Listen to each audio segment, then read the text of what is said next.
Cześć! Partnerami tego odcinka są Aleksandra Kościelak, Imigracja do Kanady bez stresu, Lidia Iwanowska, Odkryj w sobie siłę warsztaty online i WebArt Studio, strony internetowe. Linki do stron naszych partnerów znajdziecie w opisie.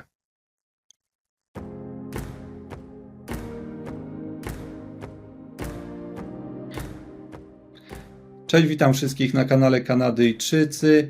Dzisiaj naszym gościem jest Krzysztof, który łączy się z nami z Tajlandii, a dokładnie z wyspy Phuket. Cześć Krzysiek, jak się dzisiaj masz? Cześć Tomek i witam również wszystkich twoich widzów tutaj. Mam się jak zwykle zresztą fantastycznie, piękny dzień w Tajlandii.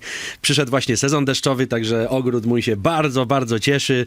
Także wszystko jest pięknie, wszystko kwitnie dookoła. No, tylko się cieszyć. U nas jest podobnie, też wszystko kwitnie i dzisiaj była też piękna pogoda, 20 parę stopni, wreszcie możemy, chodzić w krótkim rękawku, wszyscy są na dworze, dzieci są na dworze, bo u nas jak jest zima, to po prostu mniej ruchu jest u nas na ulicy, nie widać ludzi po prostu. No, ale już wszystko wraca do normy, że tak powiem. Bardzo Ci dziękuję, że zgodziłeś się w ogóle na tą rozmowę. Nie ma sprawy. Zawsze fajnie porozmawiać z fajnym człowiekiem. W sensie z tobą. Dziękuję. Posłuchaj, może Krzysztof, na początku wspomnę, że jesteś przedsiębiorcą, autorem 9 książek, twórcą 15 firm, jak również jesteś trenerem rozwoju osobistego i twórcą programu Wyzwanie 90 dni i Transformacja 90 dni. Proszę powiedz, ile z tych firm jeszcze prowadzisz? Teraz już niewiele, bo ja zacząłem, bardzo wcześnie, zacząłem w wieku 18 lat prowadzić swój pierwszy biznes. Dosyć szybko, podjąłem taką decyzję w życiu, no mówię właśnie jako jeszcze nastolatek, że chcę jak najszybciej dorobić się pieniędzy, bo obserwowałem na przykład, ludzi w rodzinie, czy ogólnie z tego starszego pokolenia, tych ludzi, którzy wtedy tam mieli po 40-45 lat, pracowali od rana do wieczora, czasem na 2 etaty, od poniedziałku do soboty, mało mieli czasu dla siebie, mało mieli czasu dla swoich rodzin i ja nie chciałem po prostu w ten sposób prowadzić swojego życia. Więc stwierdziłem, że po pierwsze, najwyższą wartością dla mnie jest wolność, więc żeby tą wolność mieć, no to po pierwsze muszę mieć pieniądze. No bo jak nie będę mieć pieniędzy, no to nic z wolności, no bo będę musiał właśnie pracować, przez większość zdecydowaną swojego czasu. Następnie stwierdziłem, że warto zarobić te pieniądze jak najszybciej, no i jako, że cenię sobie wolność, no to stwierdziłem, że zrobię to nie na etacie u kogoś, kto by mi cały czas mówił, co mam robić, tylko na swoim. Więc bardzo szybko, zacząłem i dosyć szybko się też tych pieniędzy dorobiłem, bo już tam w wieku nieco ponad 30 lat udało mi się dojść do tej wolności finansowej, czyli już uniezależnić swój czas, swoje życie od pieniędzy i również wybrać wtedy te rzeczy, które najbardziej mnie fascynują, które dają mi największą satysfakcję, a niekoniecznie te, które przynoszą mi najwięcej pieniędzy. Także teraz głównie, już mając te 40, prawie 1 lat, bo za nieco ponad 1,5 miesiąca będą te 41 urodziny, to głównie utrzymuję się głównie ze swoich nieruchomości, które kupiłem przez te lata i w Polsce, i tutaj w Tajlandii, plus prowadzę właśnie te projekty szkoleniowe. To mi daje największą satysfakcję, bo czuję, że po prostu to jest moją misją życia, że to daje mi, patrząc, że mogę tak wielu osobom pomóc, bo działam dosyć na dużą skalę, jeśli chodzi o szkolenia internetowe i szkolenia stacjonarne w Polsce, to jeśli mogę pomóc tak ogromnej ilości osób, a mam trochę do tego talent, trochę już doświadczenia, prawda, i tą wiedzę i jakoś też ludzie lubią mnie słuchać i potrafię tą wiedzę przekazywać w prosty sposób, no to na tym się głównie teraz skupiam. Już nie potrzebuję, na przykład tworzyć oprogramowania dla innych firm, otwierać jakichś wielkich firm handlowych, prawda, prowadzić magazynów, zatrudniać nie wiadomo ilu pracowników, bo to było głównie dla pieniędzy przez te wszystkie lata. Natomiast teraz mogę się skupić na tym właśnie, co daje mi największą frajdę, największą satysfakcję, a oprócz tego mieć jeszcze mnóstwo czasu właśnie dla swojej rodziny. No to jest piękna sprawa, jeśli już doszedłeś do takiego momentu w życiu, że po prostu możesz robić to, co lubisz. To jest super sprawa. A proszę powiedzieć, czy to prawda, że że twoja w ogóle przygoda z biznesem zaczęła się od płyt winylowych?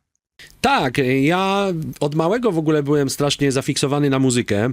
Pamiętam, jak w wieku 4 czy 5 lat mój kuzyn przyniósł, wiesz, jeszcze wtedy się używało, ty wiesz, ale nie wszyscy mogą wiedzieć, że używało się wtedy kaset VHS, prawda? To już w ogóle i tak był luksus, powiedzmy, w latach 80., jak ktoś miał to wideo. I przyniósł mi na tej kasecie koncert Jean-Michela Jarre'a. Któryś z tam jego, już nie pamiętam, który to był dokładnie, ale któryś z tych jego rekordowych koncertów takich, bo on pobijał przez te tam lata 70., 80. sam swoje rekordy Guinnessa na największy koncert na świecie. I to były tam milionowe koncerty. I jak ja to zobaczyłem po prostu wtedy, wiesz, w tej trochę jeszcze takiej szarej rzeczywistości polskiej, kiedy wszyscy jeździli same maluchy, polonezy na drogach i dosyć szare budynki i nie było tak kolorowo i zobaczyłem, że on robi event, w którym jest ta muzyka, która mi się podobała, bo ja już wcześniej nawet tego Jarre'a słuchałem.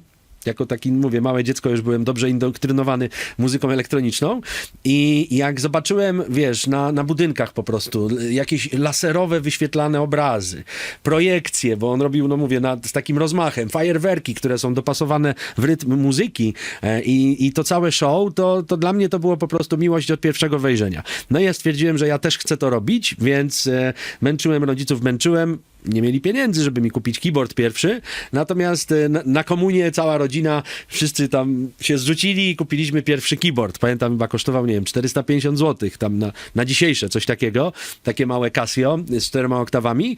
Natomiast zacząłem się wtedy uczyć grania właśnie już na komunie. Po kilku latach, jak już wiesz, byłem nastolatkiem, to zauważyłem, że no kurczę, tak, jest ten Jean-Michel Jarre, jest tam jakiś Vangelis i jeszcze 2 innych, a większość ludzi, co grają na klawiszach, to na weselach disco polo. Więc ja stwierdziłem, że kurczę, chyba to nie jest taka ścieżka w życiu, którą chciałbym podążać. I chciałem znaleźć coś lepszego, nie? Więc zainteresowałem się byciem DJ-em. No i zacząłem, wiesz, już tam w podstawówce, później w liceum robić na początku szkolne dyskoteki. No i właśnie, i zainteresowałem się tym od takiego bardziej profesjonalnego podejścia, prawda? Czyli żeby grać z tych właśnie płyt winylowych. Pamiętam sam pierwszy...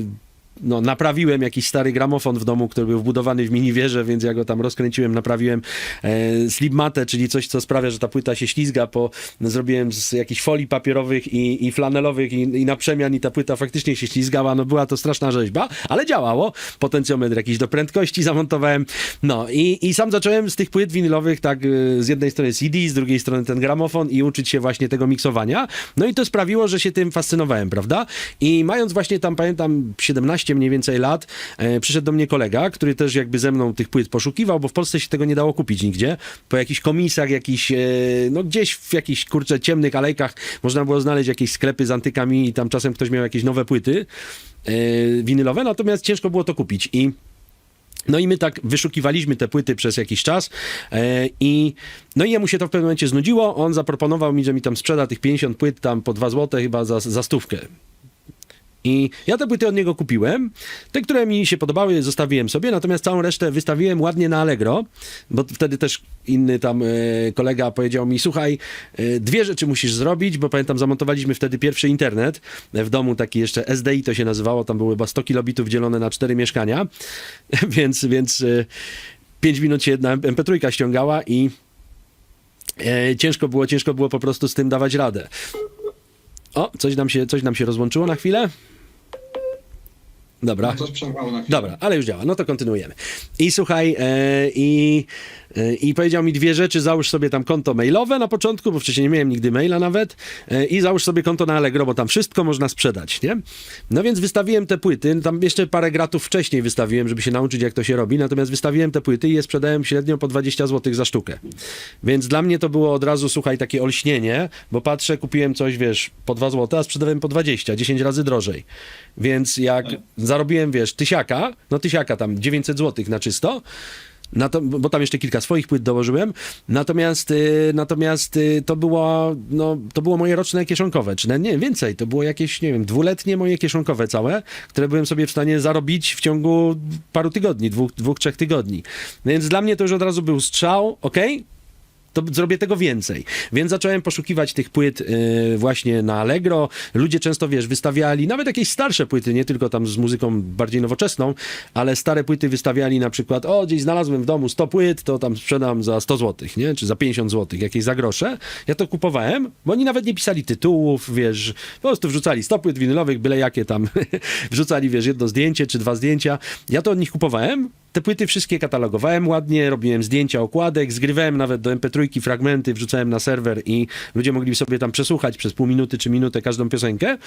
Bo jeszcze nie było wtedy, wiesz, Spotify'a czy nawet YouTube'a, więc nie dało się tej muzyki znaleźć w ten sposób.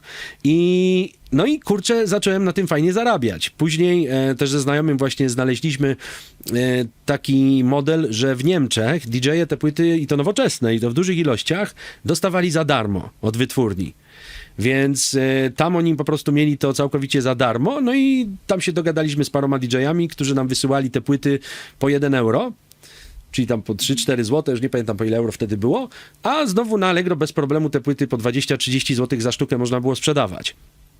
No i to się później rozwinęło w sklep internetowy i później jak się tego, wiesz, handlu nauczyłem, to zauważyłem, że cokolwiek mogę wystawić i to się sprzeda. Po lepszej bądź gorszej cenie, ale jeśli dobrze to policzę, prawda, to jestem w stanie sprzedawać. No i zacząłem wtedy handlować innymi rzeczami. Otwierać później kolejne sklepy internetowe, bo przez te kolejne lata to chyba drugim takim dużym jakby towarem to było to, gdy... Pamiętam, już trochę miałem doświadczenia w tych płytach winylowych, już miałem to całe zorganizowane, prawda? Jak wystawiać, tam po kilkadziesiąt płyt tygodniowo wystawiałem w tym samym czasie, żeby później łatwo to wysyłać, prawda? Co 2-3 dni te paczki. Już miałem obcykane jak te paczki, wiesz, pakować tą płytę, żeby ona się nie zniszczyła, więc już miałem pewien know-how. I w tym momencie, pamiętam, szedłem tam z ówczesną dziewczyną przez ulicę Floriańską w Krakowie i tam zawsze były takie promocyjne akcje, że likwidacja sklepu, a tak naprawdę te sklepy tam od 10 lat likwidowali, no ale chcieli przyciągnąć klientów w ten sposób. I pamiętam, zobaczyłem sklep, to się Terranowa nazywała taka marka, której normalnie ubrania tam kosztowały 50 zł, 100, coś koło tego, czyli to nie były jakieś super tanie rzeczy. Natomiast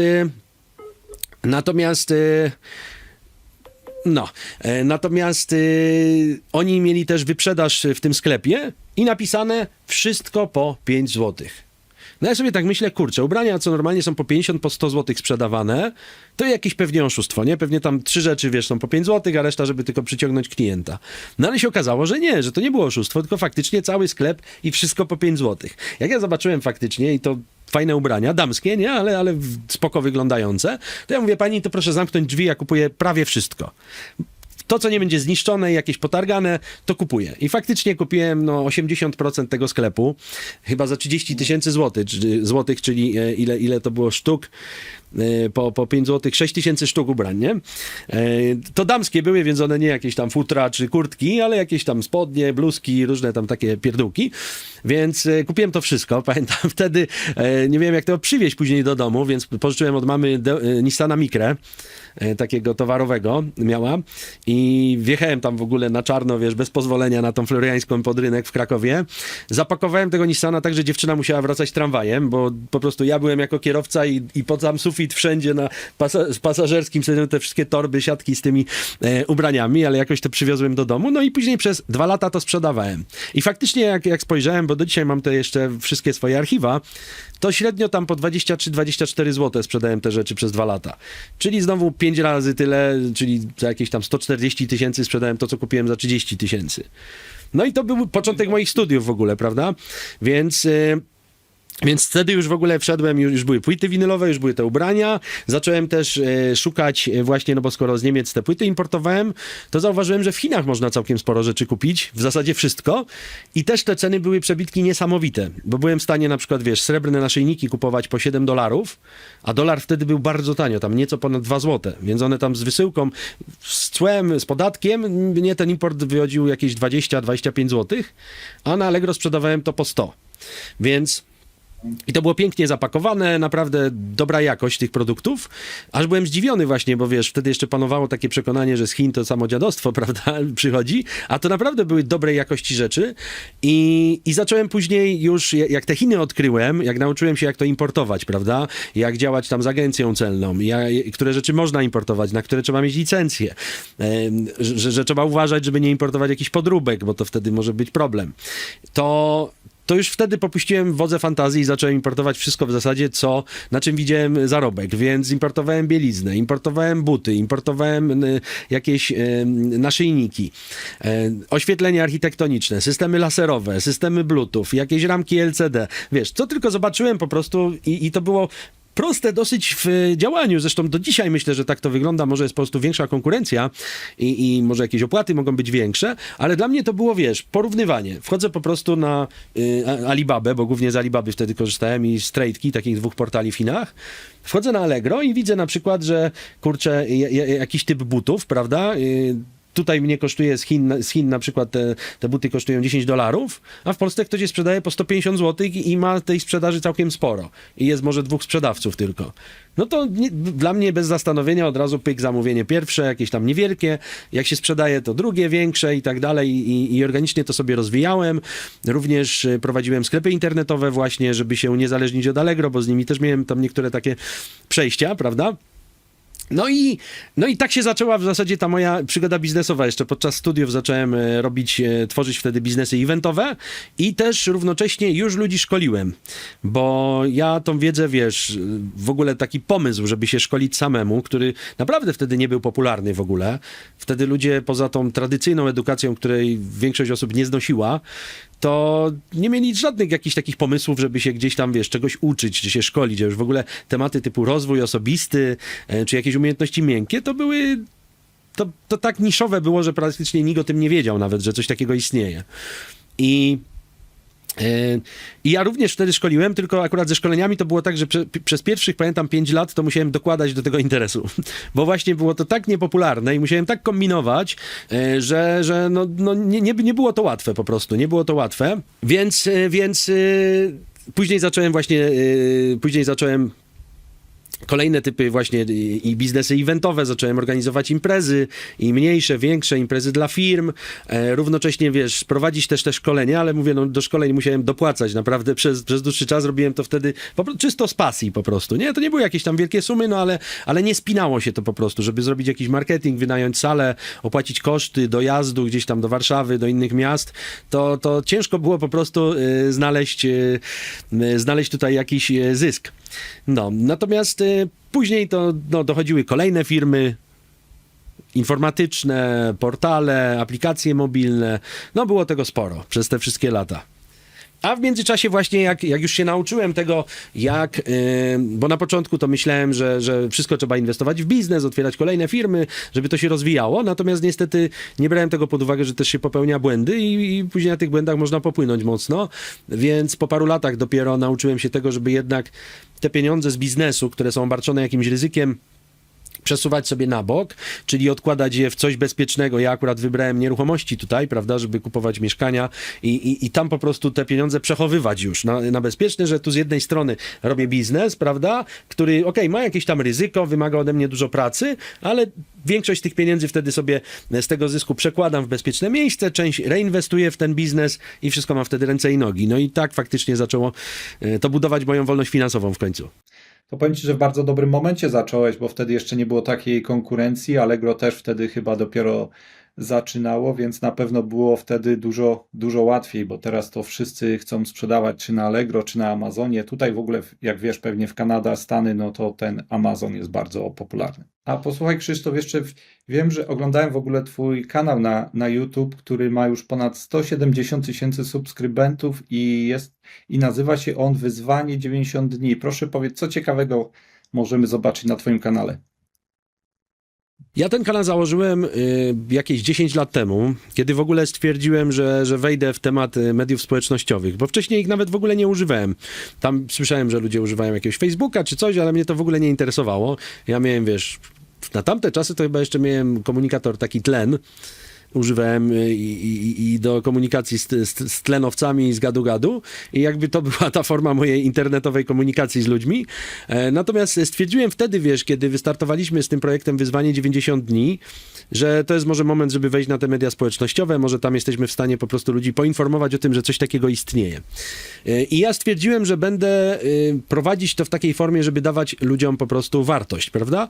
Czyli żeby nie robić jakichś tam śmiesznych filmików, wygłupiać się, bo to też popularne popularne już wtedy było, czy szukać jakichś szokujących sensacji, tylko po prostu będę dawać ludziom wartość. Jeśli ktoś będzie chciał z tego skorzystać, no to będą mieć takie miejsce właśnie jak ten nasz kanał na YouTubie, gdzie może sobie ktoś wejść i te filmy tam leżą, one tam nie są, ja na przykład nie lubię, wiesz, tymczasowych informacji, nie lubię tworzyć tych shortsów, rolek, teraz to, co jest popularne, TikToków czy innych rzeczy, które mają cykl życia, wiesz, jeden dzień, a później są usuwane, czy tam 2 dni, tylko ja lubię, no jak już coś stworzę, jak już coś nagram, a staram się też ludziom przekazywać taką raczej wiedzę ponadczasową, prawda, czyli nie odnosić się do czegoś, co tam powiedział jakiś polityk, prawda, i analizować jego wypowiedź, co za tydzień czy za 2 już nikogo nie będzie obchodzić, tylko mówić o takich rzeczach związanych właśnie z ludzką psychologią, z rozwojem osobistym, z prowadzeniem biznesu, z budowaniem wolności finansowej, z relacjami damsko-męskimi, czyli ogólnie szeroko pojętymi tymi umiejętnościami miękkimi oraz właśnie takimi biznesowymi, finansowymi,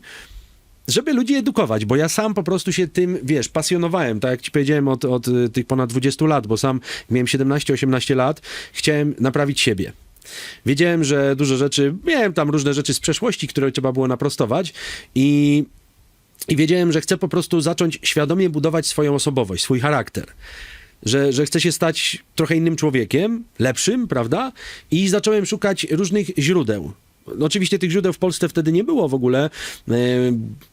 Głównie materiały, do których ja mogłem dotrzeć, to były angielskojęzyczne, gdzieś ze Stanów Zjednoczonych, gdzie już od kilkudziesięciu lat ten rozwój funkcjonował, prawda? I szkolenia z tym związane. I zacząłem sam to stosować. No i co się okazało? Okazało się, że to działa. Że ta wiedza działa, więc zacząłem się coraz bardziej szkolić, coraz bardziej zamawiać gdzieś tam książki, chłonąć tą wiedzę po prostu w każdej chwili wolnego czasu. Bo widziałem, że im szybciej ja się tego nauczę, im szybciej te rzeczy pewne, które mam do nauczenia się, będą w mojej głowie, im szybciej przepracuję sobie coś tam z przeszłości, tym szybciej będę w stanie osiągać więcej w życiu. Czyli moje życie szybciej po prostu się ułoży tak, jakbym je chciał. No i tak się faktycznie stało, że dla mnie no, to było takie olśnienie, że wiesz, wiedza wcześniej i nauka, która no kojarzyła mi się właśnie bardziej ze szkołą w podstawówce czy w liceum, czyli takim raczej bardziej trochę marnowaniem czasu i przykrą koniecznością niż czymś, że ja tam przychodzę. Ja lubiłem się też uczyć w miarę, prawda, ale dostrzegałem też, że no na, wiesz, 8 godzin dziennie, no to ja się 2 rzeczy nauczyłem, że można by te 8 godzin skompresować w 20 minut czy w pół godziny i miałbym tą samą wiedzę z tego wyniesioną, a nie jakieś tam marnowanie czasu na jakiejś plastyce czy coś, prawda, więc zacząłem właśnie sam się szkolić i dostrzegać, że jednak jeśli chodzi o temat tych prywatnych szkoleń, które przychodzą ze Stanów Zjednoczonych, prawda, które no, ludzie typu Anthony Robbins, Napoleon Hill, Brian Tracy, że tam ta wiedza była dużo bardziej ustrukturyzowana i praktyczna, prawda, którą mogę zastosować.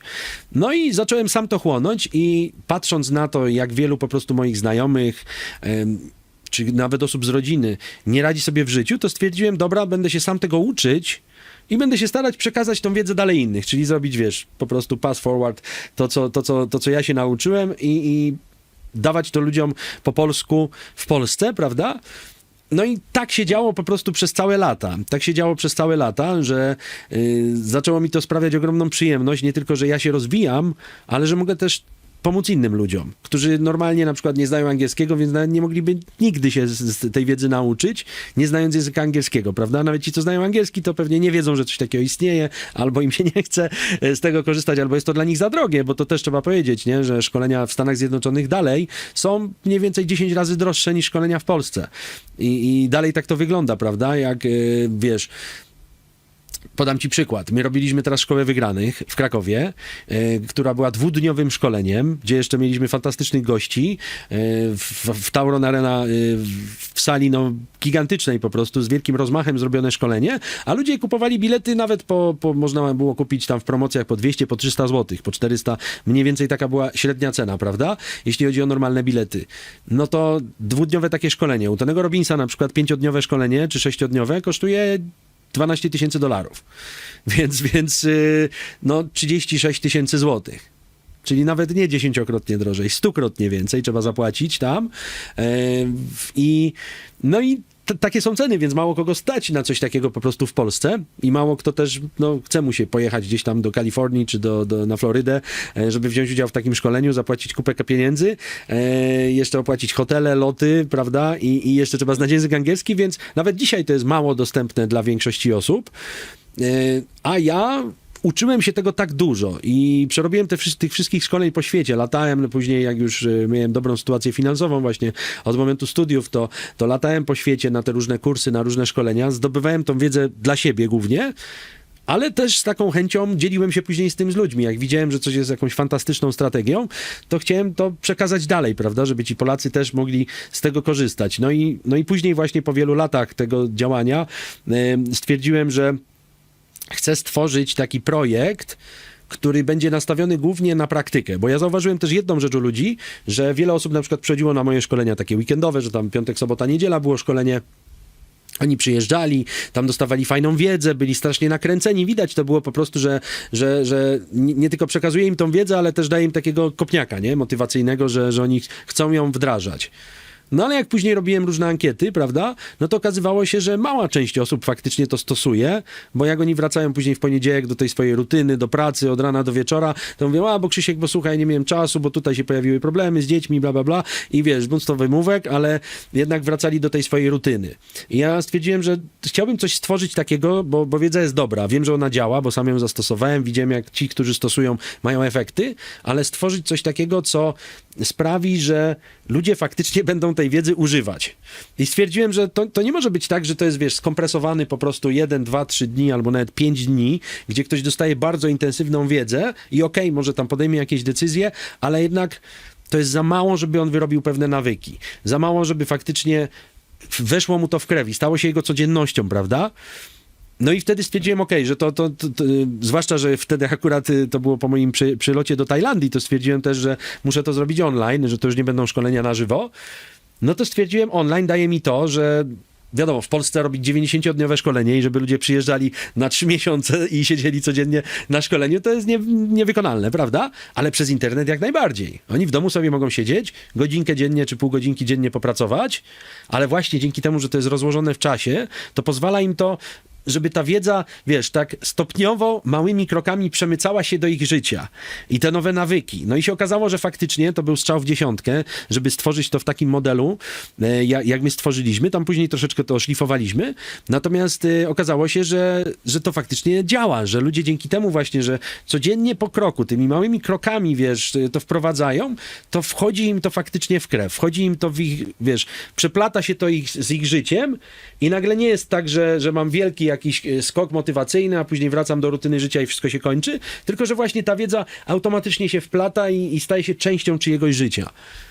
No i dlatego też stwierdziłem, że media społecznościowe to będzie fajne miejsce, żeby też ludziom tą wiedzę przekazywać. Oczywiście tam już nie mam możliwości stworzyć czegoś takiego jak wyzwanie 90 dni, na przykład na YouTubie, bo i algorytmy i też wiem jak ludzie jak dostają za darmo pewną wiedzę, to no to też mają pewne opory, żeby ją wdrażać. To każdy chyba zauważył nawet sam, że mam ludzi, którzy wiesz, oglądali na przykład przez parę lat moje filmy na YouTubie, no i w końcu stwierdzili, dobra, to dołączę do tego wyzwania 90 dni i mówią, o kurczę, Krzysiek, nagle zaczęło się zmieniać, bo wcześniej to tak oglądałem i to tak było, tak wiedza mi gdzieś tam, wiesz, kiedyś to zastosuję, kiedyś to będzie fajnie, gość mądrze gada, no fajnie posłuchać, ale nagle jak po prostu ktoś podjął decyzję, wszedł w ten program, zaczął faktycznie stosować to codziennie, no to miał bardzo duże efekty.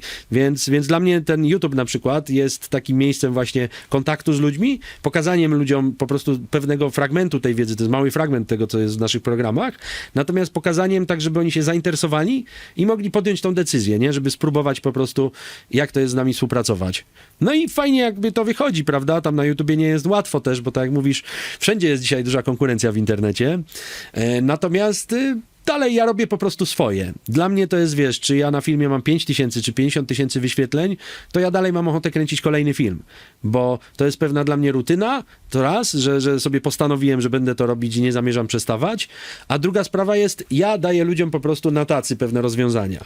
A czy z tego skorzysta 5 milionów ludzi, czy 500 000, czy 5 000, no to już jest ich wybór, prawda? Znaczy, nie do końca ich, bo jeszcze jest ten nasz słynny algorytm, prawda, YouTube'a, który no, jest nieubłagany i on niekoniecznie ludziom podsuwa to, co im jest potrzebne albo wartościowe, nie? Tylko to, co się klika.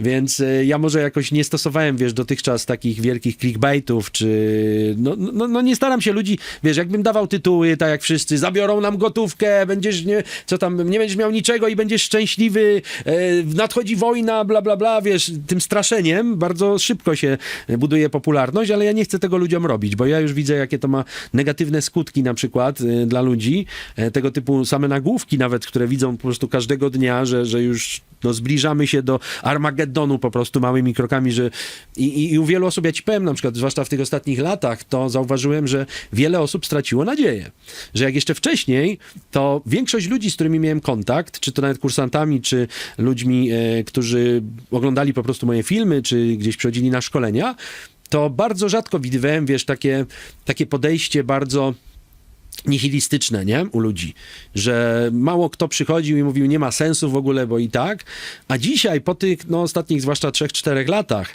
i właśnie tym dokładnie, co się dzieje, wiesz, nie tylko w mediach tradycyjnych, gdzie już dawno odkryli to po prostu, że straszeniem ludzi to można zarobić dużo pieniędzy, bo to się klika, ale zauważ też, że właśnie nawet na takim YouTubie po prostu kanały bardzo duże opierają głównie, że tam wejdziesz na filmy i każdy jeden film to jest po prostu jakaś teoria spiskowa albo straszenie, i kreowanie w ludziach takiego permanentnego lęku.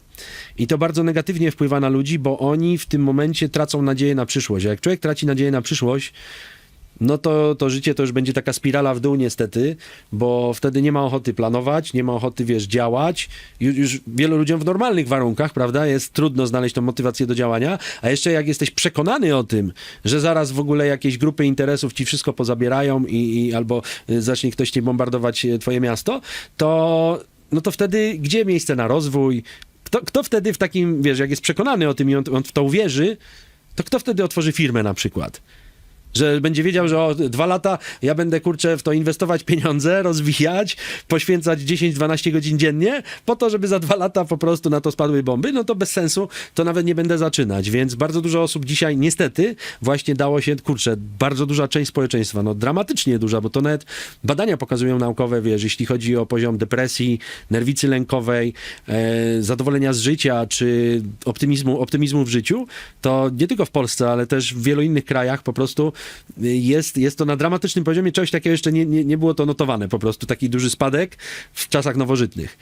Więc ja staram się to przełamywać, mimo tego, że wiem, że wiesz, mniej wyświetleń będzie, to przynajmniej mam czyste sumienie i wiesz, mogę sobie spojrzeć w oczy w lustrze, że nie osiągam popularności tym, żeby właśnie, wiesz, psuć ludzi, nie? I psuć ich nastrój i wiarę w lepszą przyszłość. A proszę powiedz, ty prowadzisz teraz 2 programy, Wyzwanie 90 dni i Transformacja 90 dni.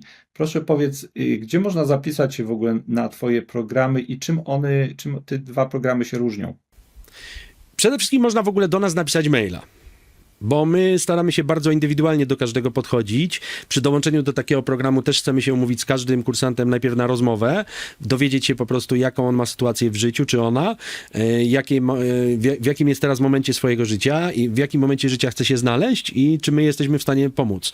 Więc nie chcemy tutaj po prostu, wiesz, jak leci każdemu proponować współpracy, bo my też tą współpracę indywidualnie tutaj dołączamy. To nie jest sam program, tylko to jest dołączenie do społeczności bardzo fajnej. To jest również nasze wsparcie indywidualne. Podczas przejścia tego programu to nie jest tak, że oni mają sam kurs, tylko również mają nas dostępnych, mnie i Jana Gajosa jako trenerów. Natomiast jeśli ktoś chce dołączyć, to może albo właśnie napisać maila na info@wyzwanie90dni.pl czy na naszej stronie wyzwanie90dni.pl, po prostu wejść sobie w dział kontakt i tam wypełnić formularz, albo może sobie wejść na same programy, po prostu wyzwanie90dni.pl czy transformacja 90dni.pl i tam można na przykład na głównej stronie już założyć sobie konto i jak ktoś założy konto, to otrzymuje od razu za darmo zupełnie pierwsze 3 dni tych programów. Bo ja też chcę, żeby ludzie mogli sobie tego posmakować, prawda? Żeby mogli zobaczyć, jak to funkcjonuje, czy im się taka forma podoba i wtedy mogą też do nas właśnie się z nami skontaktować po przerobieniu tych 3 dni, czy ktoś chce dołączyć, prawda? I wtedy możemy już z kimś rozmawiać.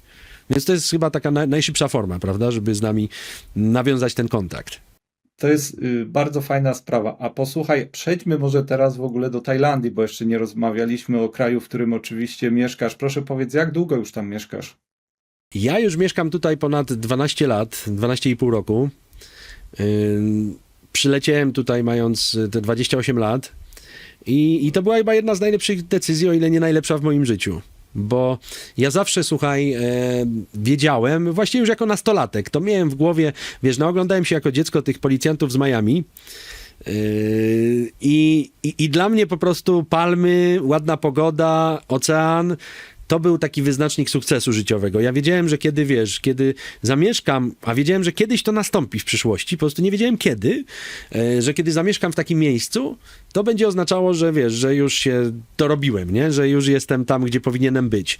No i później zostało mi tylko wybrać, gdzie to miejsce będzie się znajdować. Ja pamiętam właśnie, jak tam mając 20 kilka lat, zacząłem już, tam jeszcze przed tym 28 rokiem życia, zastosowałem taką metodę eliminacji, żeby wybrać właśnie kraj, w którym chciałbym zamieszkać. Bo dalej prowadziłem te biznesy w Polsce, działałem. To było też tak, że ja rzadko jeździłem na wakacje. Jak jeździłem, to bardzo na krótko, więc na tamten czas to nie miałem jeszcze jakoś w dużej części świata zwiedzonego, ale stwierdziłem, że dobra, to czas zacząć wreszcie odkrywać, prawda, te ciepłe kraje, te palmy i zobaczyć, gdzie mi będzie najfajniej.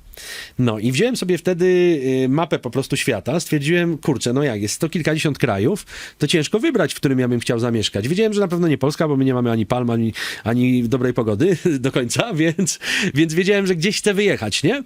Wiedziałem, że to nie Europa, bo akurat w wieku 20 lat Europę zwiedziłem z moim przyjacielem. Zrobiliśmy Eurotripa takiego przez ponad 2 miesiące, więc pojeździliśmy dookoła i dostrzegłem wtedy, że Europa jest strasznie podobna do siebie. Że ludzie mówią trochę innym językiem, ale większość ludzi jednak mówi po angielsku, sklepy te same, jedzenie podobne, kultura podobna, a teraz chyba jest jeszcze bardziej wszystko takie zunifikowane, prawda?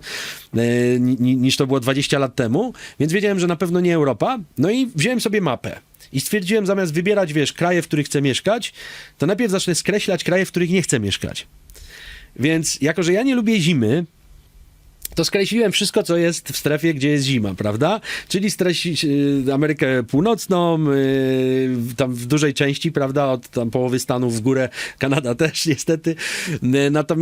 Natomiast wszystkie tam kraje europejskie, no to w ogóle na wstępie już chciałem, jak już się gdzieś przeprowadzać, to żeby mieć, coś ciekawego, nie? Żeby była ta egzotyka. Europa nie jest egzotyczna dla mnie, więc nie. Skreśliłem całą tam Rosję, Chiny, Japonię, bo tam też zima, prawda? Poza tym skreśliłem też kraje jakieś tam komunistyczne, bo nie lubię tego. Skreśliłem Afrykę, bo to nie mój klimat, Indię. I zostało mi tak naprawdę, słuchaj, tam Ameryka Środkowa i Azja Południowo-Wschodnia. No i to już było łatwiejsze do wyboru i zacząłem później analizować te różne kraje, które się tam znajdują. No to dobra, Kuba to odpada, bo tam komuną pogania, więc tam na pewno nie. Skreśliłem, jakieś tam Laos, Birma, bo jakby cywilizacyjnie jeszcze te kraje, powiedzmy, nie są takie rozwinięte, a ja chciałem gdzieś miejsce, gdzie jest internet, jest prąd, woda, jakaś infrastruktura po prostu dobrze w miarę rozwinięta i na koniec mi, jak już zacząłem te kraje, Indonezja nie, bo to tam muzułmański kraj całkowicie, więc bardzo łatwo mi było po prostu pewne kraje tak, odrzucać, nie? Nawet jak tam nie pojechałem, na podstawie tego, co poczytałem, tam pooglądałem na YouTubie, trochę się dowiedziałem, dobra, to nie. No i zostały mi na końcu tak naprawdę Meksyk i Tajlandia. A jako, że ja byłem w momencie, kiedy, chciałem sobie znaleźć żonę, a ja lubię bardzo szczupłe dziewczyny, no to w Meksyku te dziewczyny takie może do końca szczupłe nie są, są super szczupłe, no to dobra, plus Azjatkę chciałem mieć zawsze żonę, więc wypadło na tą Tajlandię bardzo prosto, słuchaj, zanim tu, przyleciałem, to już wiedziałem, że to będzie tu. No i właśnie jak miałem 28 lat, to tak bardzo w skrócie po prostu dostałem maila od takiego mojego przyjaciela Andrzeja, dzisiaj, wtedy jeszcze się nie znaliśmy, on przeczytał jedną z moich książek, napisał maila, okazało się, że mieszka w Bangkoku, zaczęliśmy rozmawiać, tam przy naszej drugiej rozmowie już kupiłem bilety, bo jak mi opowiedział, jak tu jest, to nie mogłem uwierzyć, że tak jest, że myślałem, że ściemnia, ale przyleciałem i się okazało, że faktycznie jest tak fajnie dla mnie, w sensie, prawda, jakby moje oczekiwania, że to spełni. No i później już tam, z walizkami już tutaj tam 3 miesiące po tym pierwszym przylocie do Tajlandii już byłem z biletem w jedną stronę, z 2 walizkami, zaczynając po prostu nowe życie. No i to była właśnie jedna z najlepszych decyzji w życiu, bo powiem ci, już 12 lat tu mieszkam i dalej mi się tu podoba. Oczywiście, na początku jest to zakochanie, więc się nie dostrzega jakichś wad, prawda? Natomiast nawet już teraz, mając takie w miarę obiektywne podejście, no bo i żyję tutaj, i robię interesy, i mam firmy, i zrobiłem rezydenturę, i mam tu rodzinę, nieruchomości, i teraz obywatelstwo robię, więc jakby już sporo poznałem tutaj rzeczy w tym kraju, prawda, i w kontakcie z ludźmi, z urzędami i dalej mi się tu podoba, powiem ci, pomimo jakichś tam wad, które, mówię, dostrzegłem po latach, prawda, tak już bardziej, no więc to początkowe zakochanie przerodziło się w miłość do tego kraju i dalej podoba mi się tu bardzo. Co czyli wybierałeś pomiędzy Meksykiem i Tajlandią, to jedyny plus dla Meksyku to chyba był ten język, bo chyba hiszpański jest dużo prostszy w nauce. Czy ty mówisz po tajsku i czy trudno, czy trudno w ogóle, czy to jest w ogóle bardzo trudny język do nauki? Powiem ci tak, ja mówię po tajsku, czytać też umiem po tajsku, pisać nie bardzo, z tego powodu, że wiesz, jak czytam coś, to ja jestem w stanie bez problemu przeczytać po prostu po tajsku i w miarę zrozumieć tam, co wszystko pisze. Natomiast jeśli chodzi o pisanie, to oni tak mają, że na przykład litera K, którą wymawia się jako K, ona może występować w postaci 3 na przykład albo 4 różnych liter. Także dla mnie no pisanie jest, uważam, trudniejsze, prawda? Natomiast czy jest to język trudny? Na pewno jest trudny właśnie z tego powodu, że po tajsku po prostu no trzeba się nauczyć czytać, że to jest zupełnie inny alfabet, to jest pierwsza rzecz. Druga rzecz, to jest język zupełnie nie z naszej rodziny językowej, więc on ma całkowicie inne wszystkie słowa. O tyle, tak jak mówisz, jeśli chodzi o język hiszpański, no to jak tworzyłem nawet naszą aplikację do nauki hiszpańskiego, prawda, ja nie umiem hiszpańskiego, natomiast miałem kontakt z tymi słowami z tego języka, no to widziałem, że tak 1/4 słów to jest bardzo podobna do języka angielskiego, więc jak ktoś zna angielski, to nawet dużo zrozumie z tego hiszpańskiego, bo tam się tylko końcówki zmieniają, czy troszeczkę wymowa, ale jakby ta baza słowa jest podobna, bo to jest bardzo bliska rodzina po prostu języków. Natomiast w po tajsku właśnie jest ta trudność, że tutaj nic nie ma praktycznie, może 2 słowa są te same i tyle, a i tak to inaczej wymawiają, więc to jest ta trudność, natomiast o tyle łatwo jest, jeśli chodzi o język tajski, że tajski język nie ma żadnej gramatyki, więc tutaj wystarczy się nauczyć bardzo dużo słownictwa, paru zdań i już można w miarę się dogadywać, więc dla mnie to nie było trudne, bo bardzo chciałem znać ten język, wiedziałem, że będę tu mieszkać, więc chciałem po prostu się go nauczyć, miałem motywację do tego, więc tam w 2-3 lata w miarę się nauczyłem komunikować, no a później to już w praktyce po prostu, jeśli już człowiek ma tą bazę, no to i rozmawia z ludźmi, no to się wyćwiczy, prawda, ten język. Tak, ja widziałem nawet twoje jedno wideo na twoim kanale, gdzie mówisz po tajsku, to pięknie mówisz i praktycznie płynnie, więc to jest super sprawa i tak jak mówisz, to jest bardzo ciężki język, chociaż ale powiem ci, moje dzieci oczywiście tutaj uczą się też w szkole francuskiego i to jest taki zaawansowany dość francuski. Dzisiaj nawet troszkę z Oliwią nie uczyliśmy się, ale sprawdzałem jej wiedzę, tam słówka i tam odmiany dzisiaj robiliśmy, ale ona mnie poprosiła, żebym szybko wrzucił jakiś tekst właśnie po francusku. Ja nie mówię po francusku, oczywiście troszkę tam znam, ale to jest bardzo, bardzo mało, ale oczywiście użyliśmy ChatGPT, żeby tam wypisał nam tam jakieś po prostu zdania, jakąś historyjkę po francusku i powiem ci, że jak ja to czytałem, to co mówisz dokładnie, że po prostu nawet we francuskim te niektóre słowa są podobne i ja też byłem w stanie tam niektóre te zdania całe po prostu zrozumieć albo się po prostu domyślić, bo te niektóre słówka, wiesz, to można sobie dopasować, są podobne do angielskiego, albo troszkę też po polskiego i po prostu jest dużo łatwiej, no ale tak jak mówisz, tajski nie jest prostym językiem na pewno. No, mało osób, powiem ci, tutaj się uczy po tajsku, bo z moich znajomych, mam tu znajomych, co mieszkają nawet po 20 lat i oni tylko, wiesz, dzień dobry, dziękuję i tyle, po 20 latach. Bo mówię, tu jest, jakby ten język jest na tyle egzotyczny i inny, że jak nie zaczniesz się go uczyć, to się nie nauczysz tutaj w praktyce. To wiesz, to ci ludzie tam miał i ty nic nie rozumiesz, prawda? Bo ile jeszcze przyjedziesz do Francji, to tam właśnie wyłapiesz, że jest jakieś information, to jest informacjon, a u nas informacja, prawda? Czyli jakby jesteś w stanie po tych słowach coś tam się domyślić, o czym oni mówią. Zgadza się. To ja znam osoby, ja mieszkałem wcześniej w ogóle w Stanach Zjednoczonych przez 7 lat i tam znałem osoby, które też tam mieszkały po 20-30 lat i też nie mówiły po angielsku, ale to oczywiście było, ja mieszkałem w Chicago, no i tam jest to możliwe, bo po prostu, wiesz, to jest drugie największe polskie miasto na świecie i tam można praktycznie wszystko załatwić po polsku. Kupić dom, samochód, wszystko można zrobić po polsku i jeśli ktoś po prostu nie uczy się tego języka, to też może tam spędzić całe życie nawet i nie mówiąc po angielsku. No to ciekawe, to nawet nie wiedziałem, że tak jest. że tak jest. Tak, tak. A posłuchaj, proszę powiedz, jak poznałeś swoją żonę i jak długo się znacie? Ja poznałem moją żonę nawet, nie minął rok, jak ja mieszkałem tutaj w Tajlandii i poznaliśmy się w Bangkoku właśnie, w jednej z galerii handlowych i bardzo szybko oboje jakby do siebie ciągnęliśmy, wiesz? I to był chyba, jeśli chodzi o jakby taki początkowy okres, to jeden z najłatwiejszych związków w moim życiu. Że nic nie musiało, nie trzeba było nic kombinować, nic w ogóle się, wiesz, tam przekomarzać, czy coś takiego, czy się zastanawiać, tylko oboje, wiesz, w zasadzie od chyba, nie wiem, drugiego czy trzeciego naszego spotkania już zamieszkaliśmy razem. Tak wyszło. My się poznaliśmy w lutym, to było tam w okolicy walentynek. Ja w czerwcu już się oświadczyłem mojej żonie. Czyli po 4 miesiącach. Tam ślub już 2 lata później wzięliśmy. Natomiast no też to była też właśnie jedna z najlepszych decyzji w moim życiu, bo ja zawsze właśnie marzyłem o tym, żeby mieć Azjatkę. No i się udało, słuchaj, i to udało się nawet spotkać taką dziewczynę po prostu, która jest lepsza niż mógłbym sobie to wymarzyć, bo nigdy nie spodziewałem się na przykład, że będę mieć tak pracowitą żonę, która i jeszcze, wiesz, tak ogarniętą w wielu sprawach i jakby nie oczekiwałem nawet tego, prawda? Więc jest lepsza, mówię, niż kiedykolwiek wynosiły moje oczekiwania, bo jest wspaniałą i wiesz, dla mnie po pierwsze, no super żoną, prawda? Wspaniałą kochanką, wspaniałą przyjaciółką tak samo, bo też jakby nie mamy przed sobą żadnych sekretów. Mam nadzieję, w każdym razie, ja przed nią nie mam. Natomiast też jest osobą, która, wiesz, bardzo mi pomogła po prostu tutaj w różnych sprawach biznesowych. Zresztą dalej bardzo mocno pomaga, bo właśnie żona zajmuje się, no powiedzmy w 90% tymi naszymi mieszkaniami, które tu mamy pod wynajem.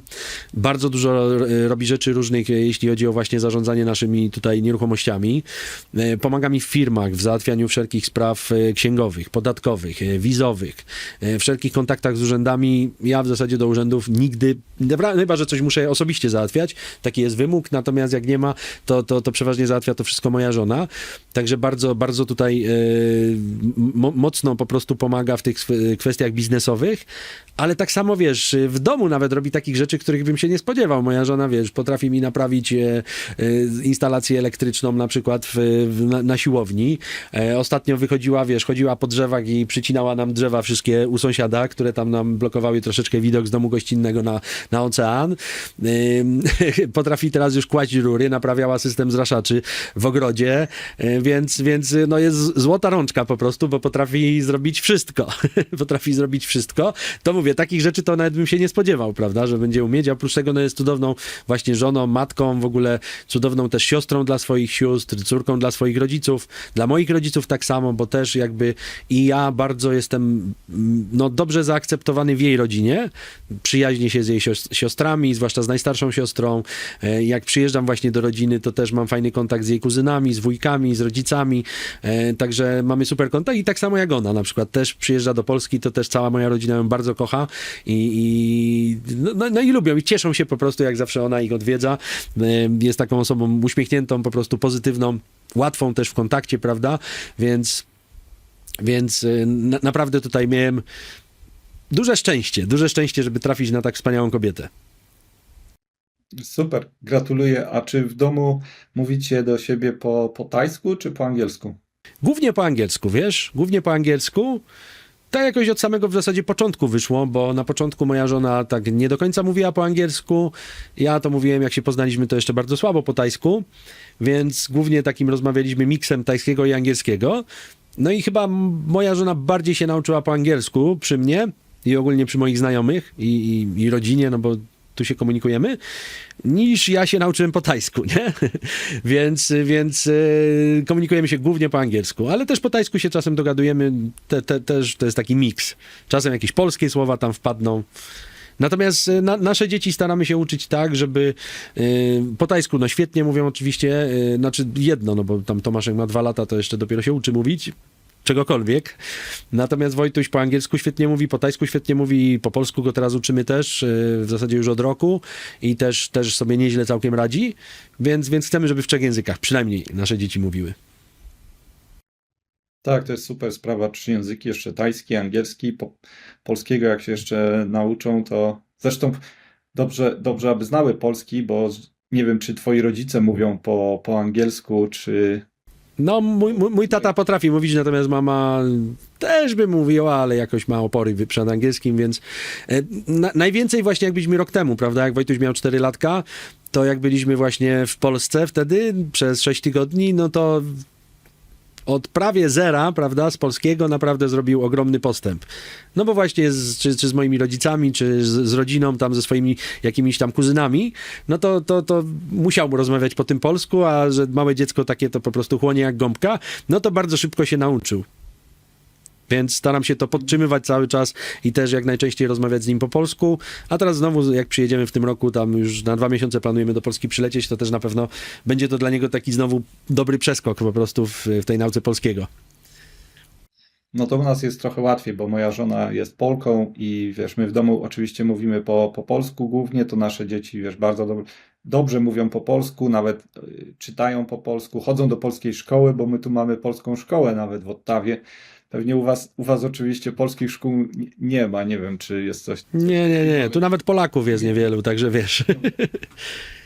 Szkół, restauracji, czegoś takiego w ogóle tu nie ma takich polonijnych, powiedzmy, elementów. Zgadza się. A na jednym z swoich filmów widziałem twoją piękną willę tam w Tajlandii, bo ty mieszkasz w ogóle na wyspie Phuket, prawda? Czy możesz proszę powiedzieć coś więcej o twojej willi i czy możesz zdradzić w ogóle, ile za nią zapłaciłeś?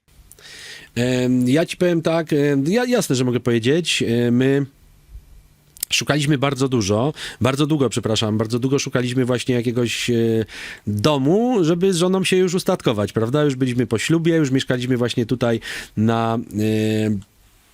na wyspie Phuket, prawda? No i zaczęliśmy właśnie poszukiwać domu. A wiedziałem po prostu, że nie jest łatwo, wiesz, nie jest łatwo sprzedać później taką nieruchomość, prawda? I też jak kupimy coś, no to chcemy sobie to dopasować pod siebie, więc to też zajmie trochę czasu. Więc szukaliśmy czegoś, co już będzie takim, nie w sensie, wiesz, tymczasowym dla nas domem, tylko już będzie takim miejscem, w którym po prostu będziemy mogli mieszkać, no, mam nadzieję, do końca życia. No i zajęło nam to sporo, słuchaj, kilka lat. W zasadzie szukaliśmy przez 5 lat, około 4 lata. Szukaliśmy tej willi. Oglądaliśmy na Phukecie, albo teraz jest trochę więcej, bo dobudowali, ale w tamtych czasach, tam parę lat temu było około 1200 willi, my oglądaliśmy 200 z nich. Czyli 1/6 wszystkich willi, które są na wyspie, wliczając tam w to projekty. I nie mogliśmy nic znaleźć, wiesz, dla siebie, co by nam się podobało. Tam już w pewnym momencie, wiesz, wynajmowaliśmy różne takie fajne, większe wille, natomiast nie mogliśmy nic znaleźć, bo większość tych willi była taka skonstruowana, wiesz, pod wynajem. Czyli były po prostu nudne i jakoś nie było czuć tej takiej domowej atmosfery. Bo to były na przykład wille, wiesz, drogie, prawda, tam po kilka milionów złotych kosztujące, natomiast zbudowane tak, że masz, wiesz, salon, kuchnia, 4 sypialnie, takie same, wiesz, te na przykład po bokach, basen, 4 sypialnie, każda z łazienką i tyle, i koniec. No ale na cholerę mi 4 sypialnie, prawda? Nie będę spać w 4 sypialniach, a to było właśnie tak wszystko skonstruowane. No i w pewnym momencie znaleźliśmy tą willę właśnie tutaj, którą kupiliśmy, w której mieszkamy. To jest, i w niej się od samego początku zakochaliśmy, mimo tego, że ona była w kiepskim stanie, bo jak my ją w ogóle pierwszy raz zobaczyliśmy, to wody w basenie nie było, prawda? Więc ten basen był cały już tam pokryty jakimś osadem i tak dalej, więc nie wyglądało to ładnie. Dużo rzeczy było do remontu, było widać. Gdzieś tam już jakieś remonty oni coś robili tutaj. Natomiast generalnie była dosyć zaniedbana. Natomiast ja widziałem w niej ogromny potencjał, bo po pierwsze była w świetnej lokalizacji, bo z jednej strony jesteśmy w miejscu, w którym jest bardzo cicho. Przed nami jest tylko tak naprawdę taka muzełmańska wioska, tu jest projekt 11 willi, też dosyć spokojni ludzie tu mieszkają, także nie ma tu jakiejś takiej rozwiniętej turystyki dużej. To jest fajna okolica, bo tutaj ogólnie w naszej okolicy są najdroższe wille w całej Tajlandii, także tu też w miarę ludzie na poziomie mieszkają w tej okolicy, ale jest bardzo cicho i bardzo spokojnie. Nie ma żadnych po prostu imprez, dyskotek, klubów, restauracji, tego typu turystycznych atrakcji, które by sprawiały, że tu po prostu będzie się przetaczać setki czy dziesiątki tysięcy osób każdego roku. A z drugiej strony mamy tak, że 6 minut i jesteśmy przy jednej z galerii handlowych i w ogóle w centrum wyspy tak naprawdę, czyli stąd 20 minut na lotnisko, 20 minut do największych galerii handlowych, pół godziny do jakichś plaż na zachodnim wybrzeżu, także dosyć łatwo mamy, jeśli chodzi o dojazd, no więc lokalizację miała świetną, świetny widok, bo tu mamy piękny, panoramiczny widok właśnie na ocean. Kolejna sprawa była taka, że była duża ta willa ze sporą ziemią, bo tu mamy jakieś tam 22 ary i w sumie 1200 metrów zabudowanej powierzchni. Także bardzo duża willa, bo tu jest 35 pokoi, w sumie wszystkich tam wliczając jakieś tam małe pomieszczenia. 9 łazienek, 3 kuchnie, jakby osobny jest właśnie dom gościnny cały, który wtedy był w ruinie totalnie, także my go od zera przebudowaliśmy. I problem był tylko taki, że właściciel nie chciał tej willi sprzedać, bo to był gość taki 70-letni, bardzo aktywny, bo on miał 70 lat, ale miał po całym świecie 30 firm, miał te wille w różnych miejscach na świecie, dlatego chyba tutaj ta willa była zaniedbana, prawda, bo on tu rzadko przyjeżdżał i przyjeżdżał tu na miesiąc, na 2 miesiące w roku, a to jednak o taki dom trzeba dbać, zwłaszcza gdzie jest mnóstwo drewna, gdzie jest mnóstwo jakichś takich rzeczy, które na bieżąco trzeba po prostu konserwować. Jak się nie konserwuje, to po roku, po 2 to zaczyna się wszystko po prostu niszczyć. Ale dalej nie chciał tego sprzedać po prostu, bo to był deweloper, który zresztą wybudował to całe osiedle 11 willi tutaj. I gość bardzo aktywny, bo w wieku 70 lat, wtedy co my z nim dyskutowaliśmy o kupnie, to robił jeszcze triatlon na dystansie olimpijskim i jeszcze ścigał się w wyścigach samochodowych na torze w Niemczech Nürburgring, w wyścigach 24-godzinnych. Także, wiesz, jak na 70-latka to gość w pełni sił, prawda? Pewnie bardziej w pełni sił niż większość teraz 25-latków. Tylko był strasznie, taki powiedzmy twardy orzech do zgryzienia, jeśli chodzi o negocjacje w ogóle. Gość miał całe życie biznesu za sobą, a ja taki trochę żółtodziób, jeśli chodzi o kupowanie nieruchomości po parę milionów. I my 3 lata z nim negocjowaliśmy. Nieudolnie oczywiście, bo w końcu kupiliśmy ją drożej niż na początku mogliśmy kupić. Ale to z tego powodu, że właśnie, wiesz, były negocjacje, on później stwierdzał, a jednak nie sprzedaje i wiesz, i na pół roku zero rozmowy. I po pół roku znowu my wracamy do rozmowy, może chcesz sprzedać, a on mówi, a może się zastanowię i wiesz, i tak było przez 3 lata takie przekomarzanie się. I w końcu on stwierdził, to był rok 2018, że chce sobie kupić jacht tutaj w Tajlandii i potrzebuje tam parę milionów na taki jacht, więc, że tą willę sprzeda. I nam sprzedał ją w końcu, wyszło nam w sumie 6 milionów, plus jeszcze, bardzo dużo pieniędzy tu włożyliśmy w renowację, prawda? Natomiast i tak dobrze to kupiliśmy, bo teraz ta willa jest warta, 12-15 milionów, myślę, spokojnie, w takim stanie, w którym ona teraz jest i przy obecnych cenach, także i tak to była fantastyczna inwestycja, wiele milionów do przodu, ale też fakt, że my przez te lata, wiesz, my już tu mieszkamy 5,5 roku, to włożyliśmy ogromną pracę właśnie, przebudowaliśmy tarasy, cały ten dom gościnny, w którym są właśnie 4 sypialnie, 2 łazienki i kuchnia, to zostały tylko słupy i dach, prawda? Całą resztę ściany, tarasy, kuchnię, wszystko w zasadzie od nowa budowaliśmy tam. Więc ja się też nauczyłem po prostu tego procesu. Ja nie miałem wcześniej pojęcia o remontach, o budowie, byłem zero po prostu w tych tematach. Natomiast dużo się przez tych 5,5 roku nauczyłem, na tyle, że już sam mógłbym budować nieruchomości, w sensie nie moimi rękami, ale nadzorować to, bo po kolei po prostu przez tyle tych renowacji, które my tu uczyniliśmy, to musiałem tą wiedzę zdobyć, wiadomo, żeby robotnicy nie robili w konia. Albo żeby robili porządnie. Także dzisiaj już mamy w bardzo dobrym stanie ten nasz dom. Już jest naprawdę super. I tak jak ci powiedziałem wcześniej, nie planuję się stąd wyprowadzać nigdy. Bo już drugi raz w życiu nie byłbym skłonny takich renowacji robić i dopasowania po prostu domu pod nas, bo teraz mamy wszystko fantastycznie dopasowane. Ja sobie zbudowałem tu siłownię, tam prawie 80 metrów kwadratowych, kino, swój gabinet, tutaj właśnie studio zrobiłem w bibliotece, też pokój dziecinny fajny mamy zrobiony, też świetny ten domek gościnny, ogrody, wszystkie ostatnio właśnie skończyliśmy roboty w ogrodzie, które nam jakieś 2 lata zajęły. W części ogrodu, bo to jeszcze nie całość, jakieś 70% zrobiliśmy. I jest naprawdę pięknie, jest pięknie, jestem bardzo zadowolony z tego, świetnie nam się teraz tutaj mieszka. I w zasadzie jest tak dobrze, że nie widzę powodu, żeby kiedykolwiek to miejsce zmieniać. Zgadza się, mieszkacie w pięknym miejscu, bo ja widziałem troszkę zdjęć i też filmików na twoim kanale, więc na pewno nie ma co zmieniać. A posłuchaj, czy możesz powiedzieć o swojej najtrudniejszej, najpiękniejszej chwili w życiu w Tajlandii? Takich najpiękniejszych chwil to dużo było. To ciężko byłoby mi nawet, wiesz, teraz jedną wybrać z tego, ale na pewno najpiękniejsza chwila była, kiedy moja żona po naszym pierwszym spotkaniu przyjechała do mnie i zaczęła się uczyć mojego imienia i nazwiska i zaczęła to tak wymawiać po tajsku i to pamiętam do dzisiaj. Po prostu to był taki moment, kiedy mnie coś strzeliło po prostu i się w niej zakochałem. Więc to był na pewno ten moment. Na pewno nasze śluby, 3, bo mieliśmy 3 śluby z żoną, bo jeden zrobiliśmy w jej miejscowości rodzinnej dla jej rodziny, bo to jest jakieś 200 kilometrów na wschód od Bangkoku, czyli od nas to jest w zasadzie cały dzień, bo najpierw trzeba samolotem dolecieć, później trzeba jeszcze samochodem 200 kilometrów z Bangkoku przejechać, także tam robiliśmy jeden ślub, drugi zrobiliśmy u nas tu na wyspie, bo chciałem zawsze mieć ślub na plaży, więc zrobiliśmy sobie na plaży tutaj, dla takiej najbliższej rodziny i przyjaciół. No i trzeci później zrobiliśmy w Polsce dla mojej rodziny, prawda? Żeby były 3 imprezy. Natomiast każdy z tych właśnie 3 ślubów to na pewno były piękne momenty. Na pewno piękne momenty były, kiedy narodziły się moje dzieci i jedno i drugie.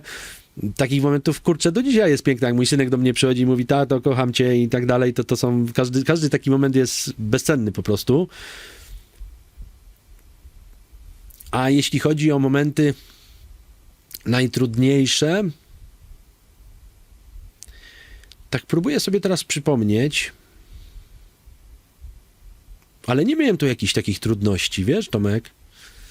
Nie miałem jakichś trudności, jakby łatwo mi się tu żyje i dobrze, wiesz, zdarzają się jakieś tam różne wyzwania, na przykład mieliśmy w tamtym roku sytuację, kiedy okradła moją żonę sprzątaczka, ukradła jej tam za kilkadziesiąt tysięcy złota, więc dzisiaj ta sprzątaczka już jest w więzieniu, bo już tam znaleźliśmy dowody i doprowadziliśmy ją przed wymiar sprawiedliwości, więc były jakieś takie może tego typu momenty.